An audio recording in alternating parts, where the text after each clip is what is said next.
When Charlie is a kid, his mother gets him a piano, saying that he'll get them all out of here with it, which does actually become a nice piece of foreshadowing. Jump to Liam missing his daughter's birth like we heard about before.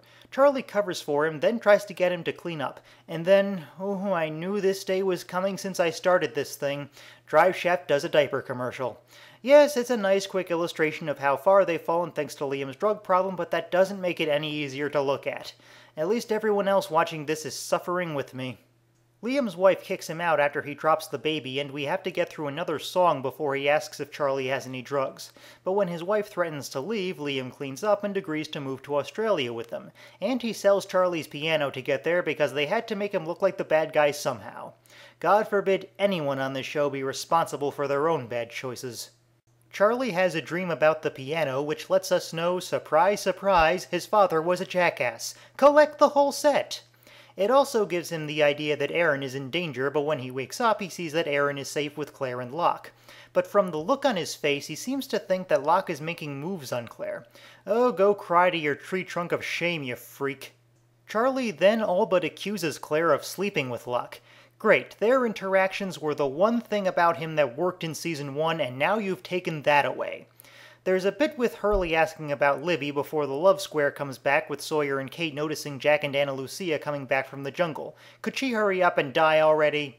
Charlie has another hallucination involving lots of meaningless religious imagery, though it does include Hurley as Jesus and is thus one of the greatest things ever. What actually just happened is that he kidnapped Aaron. I had this dream. That was completely awesome. In fact, here it is again, and again, and again. Charlie asks Locke to talk to Claire on his behalf, but Locke just assumes he's on the heroin again. It took some doing, but now I'm rooting for Locke again.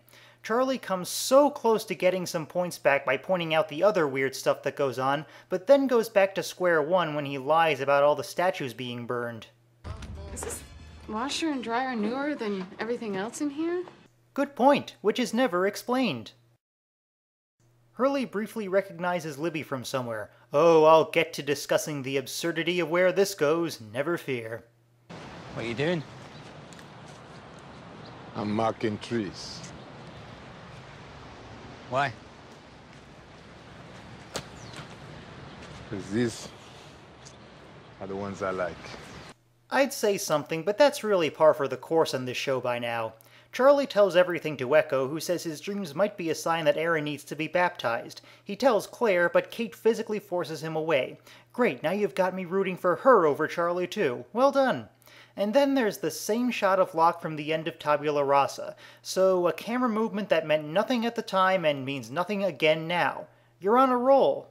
There's more advancing the love square in the guise of more stuff about the army. So one subplot that'll go nowhere acting like another subplot that'll go nowhere then. Locke catches Charlie at his stash and gets to be awesome some more as he says that this time he's not letting Charlie make his own choice.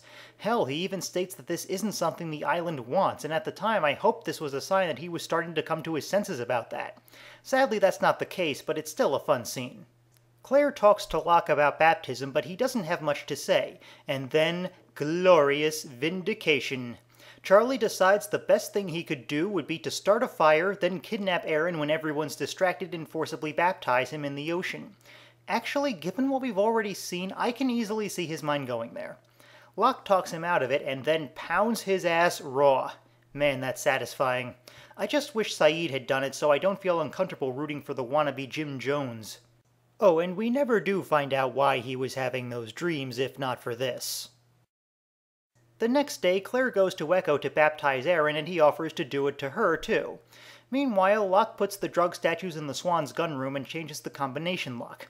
Why not just burn them? What situation are you going to get in where you need all that heroin? And Charlie sits by himself, rejected by everyone.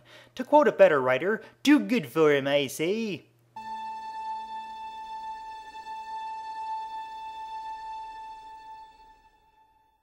My score for Fire Plus Water is 3 out of 10. It's nice to finally be on the same page as the writers regarding Charlie, though I still get the sense that we're supposed to sympathize with him to some degree. Well, if it hadn't happened already, this episode kills any chance of it. He's nothing but a lying psychopath through the whole thing, and completely deserves his treatment in the last few minutes. And the flashbacks just drag everything down further in their attempt to paint Liam cleaning himself up and saving his family as a bad thing.